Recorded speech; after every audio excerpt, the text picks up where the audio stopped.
Good morning students. British land revenue system के तीसरे खंड में आज हम लोग पढ़ेंगे रैयतवाड़ी सिस्टम।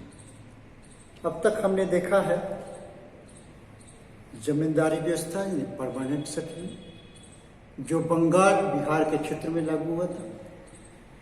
फिर हमने देखा महलवाड़ी सिस्टम जो आगरा, अवध, जो लखनऊ फैजाबाद का क्षेत्र उस क्षेत्र में, पंजाब में, उत्तर पश्चिमी प्रांत के क्षेत्रों में, यानी कि western part of Gangetic plain से लेकर के उत्तर पश्चिमी क्षेत्रों में ये लागू किया गया था। वहां महलवाड़ी सिस्टम है, पूरे गांव को ही उत्तरदायी माना गया था। आज हम तीसरे भाग के बारे में पढ़ेंगे, वह है रैयतवाड़ी सिस्टम।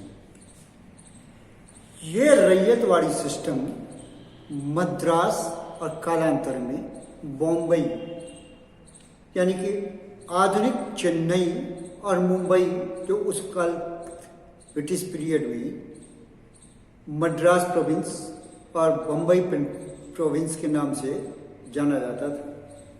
तो इन प्रोविंस का मतलब प्रांत है, बम्बई प्रांत और मद्रास प्रांत, इन नामों से ज़्यादा वहाँ लागू किया। इसके प्रवर्तक थे थॉमस मुनरो।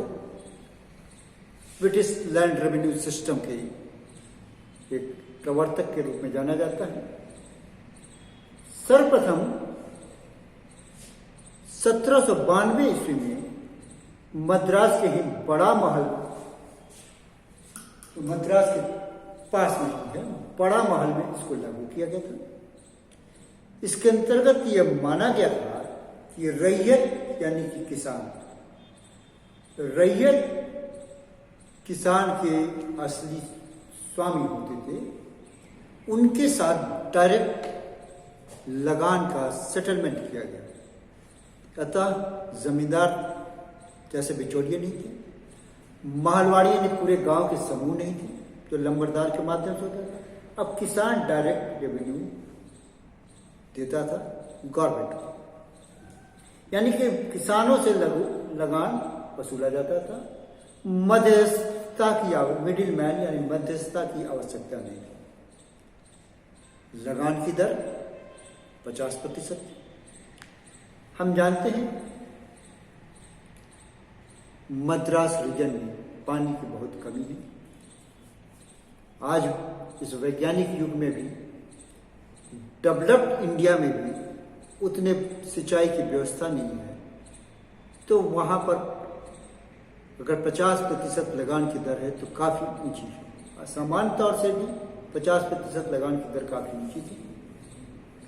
तो इससे किसानों जहाँ पैदावार कम हो पाते थे, इनके चक्कर में वे जनरली नदियों के माध्यम से, तालाबों के माध्यम से कृषि करते थे, लेकिन सभी किसान इतने संपन्न होते नहीं थे। तो लगान की दर 50% प्रतिकूल प्रभाव डालते थे किसानों पर। जब इसका काफी विरोध हुआ तो 1807 ईस्वी में, यानी कि 15 वर्षों के बाद, इसकी लगान की दर को 33% किया गया।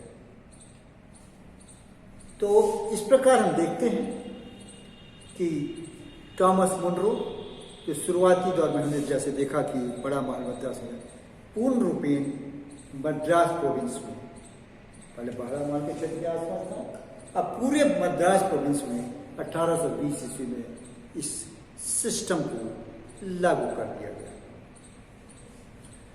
अब जैसा कि मैं अभी ने बताया आपको कि अब कोई लंबरदार, ताल्लुकदार या जमींदार नहीं थे, कोई बिचौलिए नहीं थे, कोई मध्यस्थता की आवश्यकता नहीं थी। तो किसान स्वामी, रैयत, किसान या फिर रैयत, रैयत का दूसरा नाम किसान। रैयत अपने जमीन के मालिक होते थे और इन पर इनका मालिकाना हक अनुवांशिक होता था, यानी एक पीढ़ी के बाद दूसरी पीढ़ी, दूसरी बात ये आज की तारीख में भी यही कायम है कि जमीन का मालिक पिता के बाद पुत्र, पुत्र के बाद उसका पुत्र यानी पौत्र होता था। रैयतवाड़ी व्यवस्था 20 से 30 सालों के लिए लागू की गई थी और इसका आधार क्या था? ये नगद लिया जाता था। तो जमीन की उत्पादकता यानी कि जमीन पर जो उत्पादन होता था उसका जो कितना उत्पादन होता है, उत्पादकता क्या है, ज़्यादा है, कम है, मध्यम है, कितना, एक वर्ग हेक्टेयर में कितना उत्पादन होता है, इसके बेसिस पर उस पर होने वाली फसल के आधार पर कुछ फसल की कीमत ज़्यादा होती है, कुछ फसल की कीमत कम होती है, उसके आधार पर भूमि का वर्गीकरण किया गया। फिर लगान निर्धारण के समय में औसत उत्पादन की कीमत और जो लागत आई, औसत उत्पादन करने में जितनी लागत आई, जितना खर्च बैठा वो, और उत्पादन के बाद जो फायदा हुआ उस कीमत को घटा करके तो शुद्ध जो फायदा हुआ उसके ऊपर आंक आ गया। बाजार में इसकी कीमत क्या होगी, जितना फसल पैदा हुआ उसकी बाजार की कीमत क्या होगी, इसके आधार पर 50% यानी कि लगभग आधा जो फायदे में से, शुद्ध इनकम में से आधी रकम सरकार को देनी पड़ती थी। और यह चूंकि नगद रूप राशि के रूप में देनी पड़ती थी, अतः इसका बुरा असर किसानों पर पड़ा, क्योंकि वास्तविक उपज जो था मंडी में प्रचलित दर से कोई इसका सरोकार नहीं था। तो उस पर तो साहूकारों का चंगुल रह गया। साहूकार अपना जो अढ़ौतिये होते थे वो अपना अधिकार जमाने लगे, कम कीमतों पर खरीदने लगे, और चूंकि नगद देना होता था उनको पूरी कीमत में नहीं मिलती थी। तो साहूकारों के या मंडी के जुड़े हुए जो अढ़ौतिये होते थे उनके जाल में किसान फंस गए, यानी कि रैयत फंस गए। भूमि कर वसूलने का तरीका बड़ा ही कठोर, यातनापूर्ण और अमानवीय था। इतना कठोरता अमानवीय था कि उसको सुन करके, सोच करके रोंगटे खड़े हो जाते हैं। उनको भूखे मारा जाता था, लगान अगर पूरा नहीं दे पाए या दे नहीं पाए तो कुबड़ा बना दिया जाता था, और कुबड़ा बनाकर बांध दिया जाता था। उनके घुटनों के पीछे ईंटें रख दिया जाता था, अब बोला बैठो, न बैठ सकते थे न खड़े हो सकते। तो जो यातनाएं थी बहुत कठोर होती थी। उसी दौरान 1877 में भयंकर अकाल पड़ा। क्वीन विक्टोरिया जो भारत में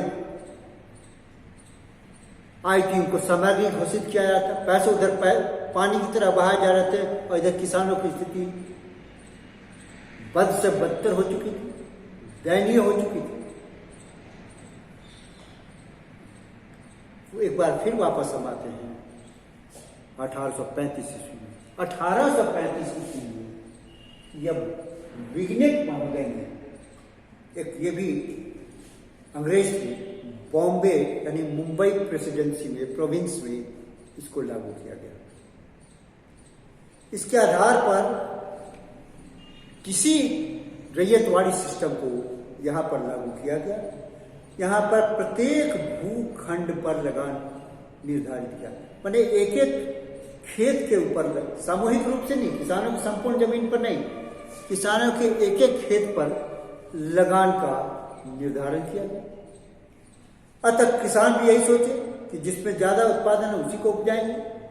तो जिस खेत पर वो चाहते थे उपजाते थे, जिस खेत पर चाहते थे नहीं उपजाते थे।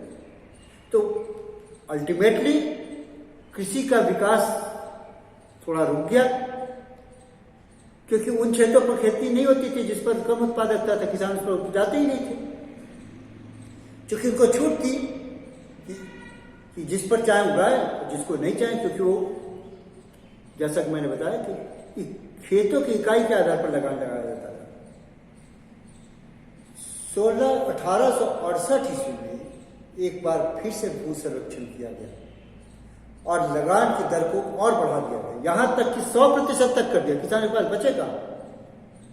नतीजा हुआ कि किसानों ने विद्रोह कर दिया और 1875 ईस्वी में मुंबई प्रांत में एक विद्रोह हुआ किसानों का, वो भयंकर रूप ले लिया। वाध्य होकर 1879 ईस्वी में एग्रीकल्चर रिलीफ एक्ट यानी कृषि राहत अधिनियम बनाया गया। इसमें राहत दिया गया, लेकिन राहत कुछ विशेष नहीं था। हाँ, साहूकारों के विरुद्ध जरूर संरक्षण का प्रावधान था। किसान की स्थिति दयनीय होती ही चली गई थी।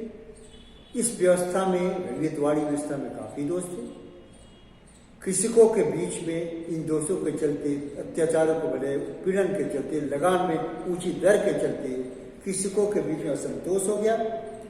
यह व्यवस्था ने उत्पीड़न को जन्म दिया।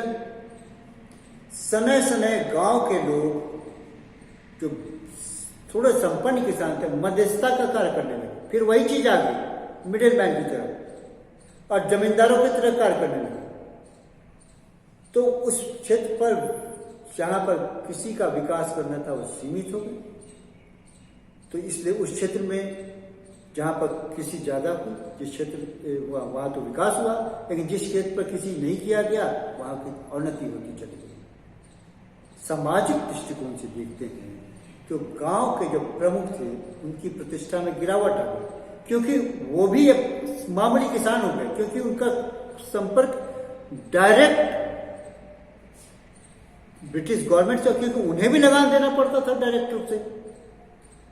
तो जब सामान्य किसान भी लगान दे रहा है, संपन्न किसान भी लगान दे रहा है, तो सामाजिक प्रतिष्ठा उनकी गिर गई और सामान्य किसानों की सामाजिक प्रतिष्ठा में उत्थान हुआ, सामाजिक प्रतिष्ठा में वृद्धि हुआ।